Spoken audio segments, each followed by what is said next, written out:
Kumusta mga kaibigan? Maligayang pagdating sa aking channel. Narito kami sa isang bagong video. Ngayon ay ibabahagi namin sa iyo ang isang nakakaantig na alaala sa pagitan ng Yagmur Yoxcel at Boris Bakhtas.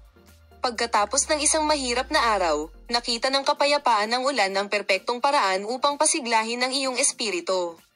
Matuto pa tayo. Sinabi ni Yagmur Yoxcel na siya ay na-demoralized pagkatapos ng pagtatapos ng season ng serye, ngunit ang kanyang co-star at matalik na kaibigan na si Boris Bakhtas ay hindi pinapayagan siyang ipagpatuloy ang kalungkutan na ito sa loob ng mahabang panahon. Nagulat si Boris kay Yagmur ng isang magandang bouquet ng bulaklak at naglagay ng ngiti sa mukha ni Yagmur. Sa taos-pusong video na ibinahagi ng mga koponan, kumikinang ang mga mata ni Yagmur nang iabot sa kanya ni Boris ang bouquet.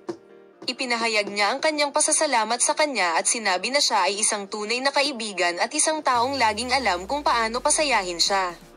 Hindi naiwasang purihin siya ng mga fans sa kanyang maalalahanin na kilos at sa matibay na pagkakaibigan sa pagitan nila. Ang mga sandaling tulad nito ay nagpapaalala sa amin ng tunay na ugnayang ibinabahagi ng mga bituin na ito sa loob at labas ng screen. Ang kanilang normal na pagmamahal, paggalang at pag-aalaga sa isa't isa ay patuloy na nagbibigay inspirasyon sa kanilang mga tagahanga. Salamat sa panonood ng aking video Palem, makita ka sa mga bagong video.